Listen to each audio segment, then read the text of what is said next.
Live from the KWQC Broadcast Center, this is TV6 News at 6.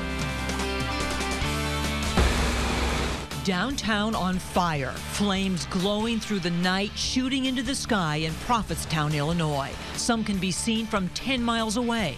Crews work for hours putting water on the flames from the ground and from the air, eventually draining the town's water system. All I know is I called for more help, more help, more help. And this is how it looks now, a shell of its former glory. 8 buildings burned, 6 a total loss. I just ran out the front door, down my front steps. But everyone is okay, left now to pick up the pieces of businesses lost, jobs lost, and a town center lost in Prophetstown. It hurts all the people involved, the community, but we'll pull through. Somehow we'll pull through. We have team coverage tonight of this devastating fire. It is the word we've been hearing all day concerning this ordeal. Devastating. And that's why we are dedicating resources to this story tonight. It's tough to see, tough to deal with, and our crews are hoping to provide some answers for you tonight. KWQC's Lynn Wynn will be asking those questions in Prophetstown. Shireen Mohammed will talk about the Red Cross angle. And Amber O'Brien, who was first on the scene this morning, will show us how the community is already helping right now some of the business owners. Now, this is the area we're talking about in Prophetstown, Illinois. It is the downtown, which is about an hour away from the Quad City metro area. A downtown that's won a lot of awards for its revitalization and growth, reduced now to a shell. And here's what we know about that. 8 buildings on this stretch of the downtown are affected by the fire. 6 are a total loss. The other 2 have smoke damage. Nobody was hurt, but people do live above these businesses. The fire started around 2:30 in the morning. Immediately, the fire chief knew it could be a bad one and called in mutual aid.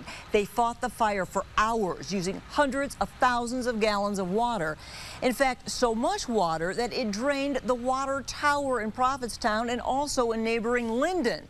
Both towns are under a boil order right now tonight. So they needed so much water that they had to tap in to the Rock River, going several blocks away to go to the Rock and pull out that water from the state park. Now, this shows the crews getting ready at this point on the Rock, extracting the water to haul it all downtown.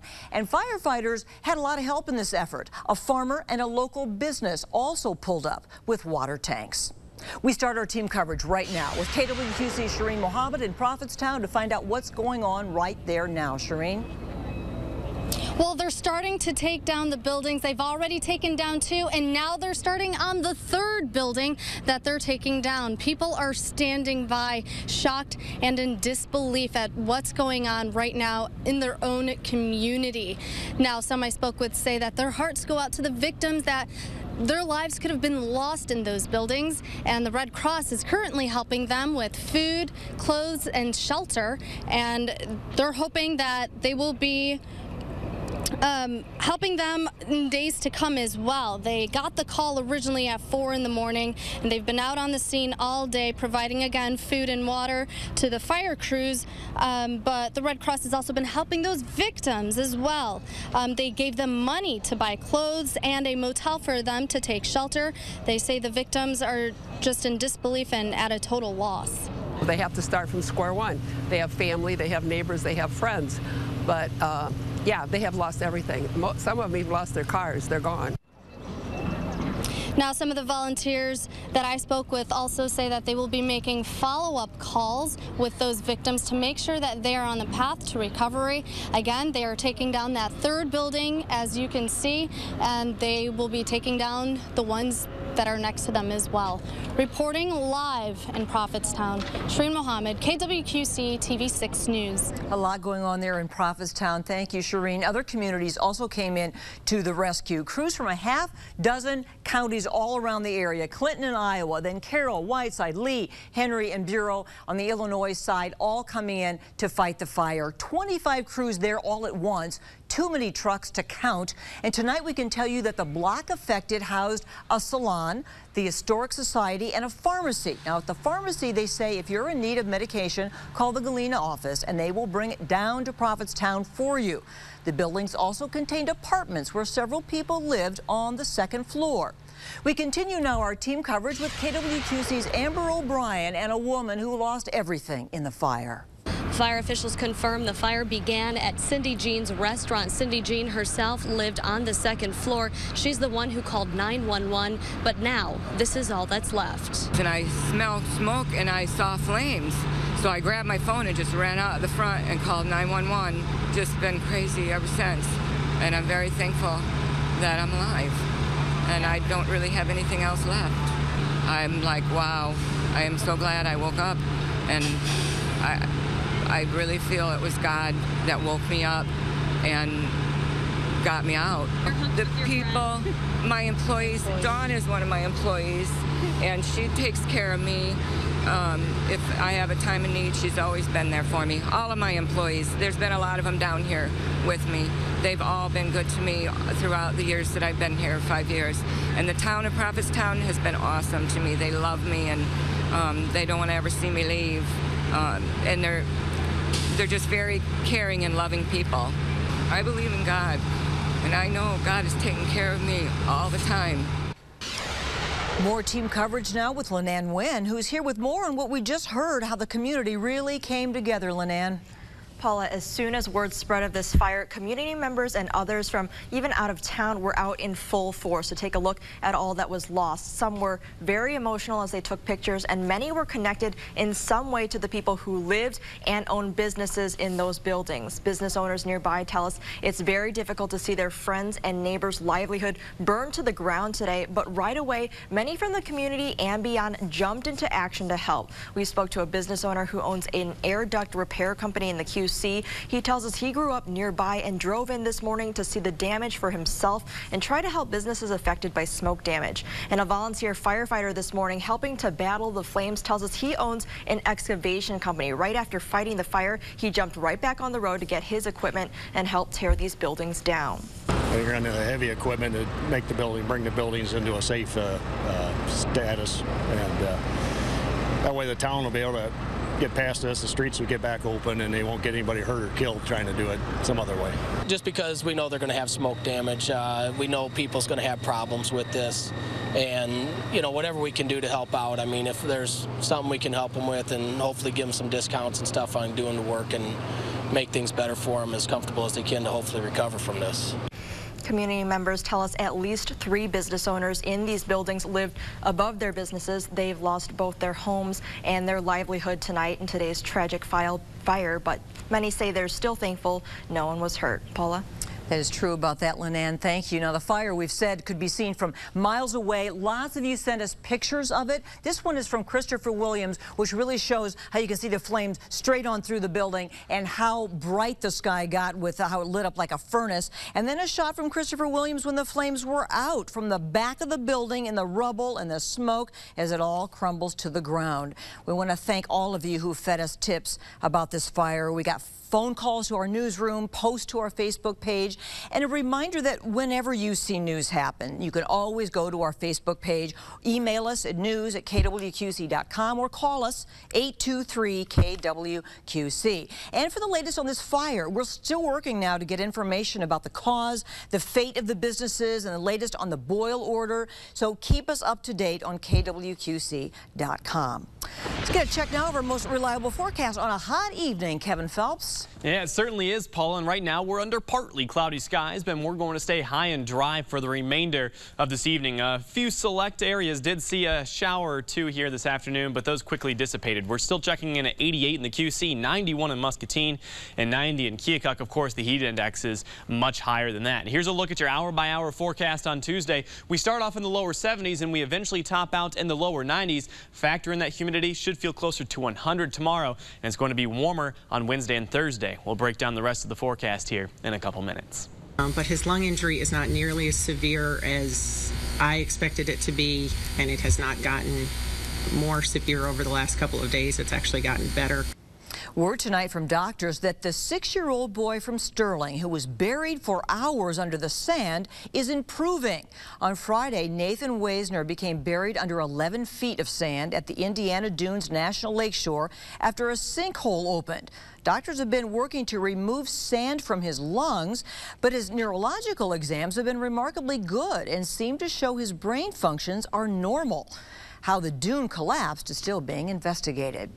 Tonight, we're waiting to see if lawyers for former Illinois Governor Rod Blagojevich will file an appeal. Today was the deadline to file, but they could ask for extensions. 16 months ago, Blagojevich entered a Colorado prison for corruption. His lawyers may call for the convictions to be tossed out or for his 14-year sentence to be reduced. Trying to keep Illinois colleges afloat. That's what State Comptroller Judy Bart-Topinka discussed at Black Hawk College today. KWQC's Taylor Umlin reports that what she had to say wasn't so easy to hear. At times, Judy Bart-Topinka was brutally honest. We expect we'll be right back to around $7.5 billion in unpaid bills by the end of August. Not too far off. But at the same time, she is sympathetic to nonprofit organizations that are millions of dollars short in the money they are due from Illinois, especially state universities. These folks have no options. I mean, they really depend upon state funding. And when they don't get it, you're really just cutting our most vulnerable citizens out of the equation and throwing them under the bus. Today, employees from Black Hawk College gathered to hear what the plan was to get colleges paid, including ones right here in the QCA. We are going to launch an advisory committee of just non-for-profits so that we can stay attuned to what the problems are, how best we can address them. Do we have to do something legislative? Do we have to do something just from a networking standpoint? Bring people together, solve the problems. That is something that needs to happen sooner than later, according to College President Thomas Bainham. He says student tuition should only be supporting about 1/3 of the college budget and the state supplying another 1/3. But due to shortcomings, students are currently funding about 49%, and the state only 18%. But we're broke, okay. But she adds they are not ready to give up just yet. We will start solving their problems. We're not going to let this area go to hell in a handbasket. In Moline, Taylor Umlin, KWQC TV6 News. Topinka also spoke out against Governor Quinn's withholding money from lawmakers until they solve the pension problem. She says that distrust between the Assembly and the governor's office isn't the best way to get things done. Still ahead for you at 6 tonight, a Quad Cityan visiting the White House today, recognized for his years of service and volunteer work. And smoldering reminders of what once stood in Prophetstown after fire does its damage in the downtown. And a day filled with upper 80s and lower 90s. We'll tack on a few degrees onto this over the next several days. We'll take a look at your hot 7-day forecast coming up after the break. You're watching Gary Mativier and Paula Sands. This is KWQC TV6 News at 6. And now, the Quad City's most reliable forecast with meteorologist Kevin Phelps. It certainly feels like summer across the QCA. We're sitting right now at 88 degrees. Factor in the humidity, feels closer to 95, and Mother Nature not providing too much relief with those winds today, as they've basically been from the east-southeast, anywhere from about 5 to 10 miles per hour. And it looks like we're going to continue to see some very warm temperatures and increasing humidity here over the next several days. Now, a few select areas will get a slight chance for a shower or possibly a thunderstorm to provide us with some relief, but most of us are going to have to wait until this weekend before we see anything in the way of relief from these very warm and humid conditions. And right now we have partly cloudy skies across the QCA. We did have a few showers that tried to develop in Bureau County earlier this afternoon, but those quickly dissipated. We were also watching a few cells starting to go up in Peoria, but again, those quickly dissipated as well. So it looks like we'll stay high and dry here as we head into our evening and overnight hours. 89 right now in Des Moines, 86 for Mason City, and 87 in Springfield. So the entire region still dealing with a very warm evening here, and including us here in the TV6 viewing area. Live Doppler HD showing dry conditions. That's the way we'll stay for the rest of tonight. 90 still in Macomb. We're looking at 91 in Muscatine, 90 in Iowa City, and 86 degrees for Dubuque. You factor in the humidity, feels closer to 96 in Savannah, 97 Kewanee, and 97 for Macomb. I think the warmest heat index that I saw earlier this afternoon was Savannah, where they checked in at 101, and that's just more of what's to come here in the next couple of days. We are seeing those winds turn back to the south southeast eventually will turn all the way to the south overnight. That should keep us mild again, and also going to slowly step up the humidity for tomorrow and again on Wednesday. So here's exact track. We'll call it partly to mostly clear skies as we head into our overnight hours.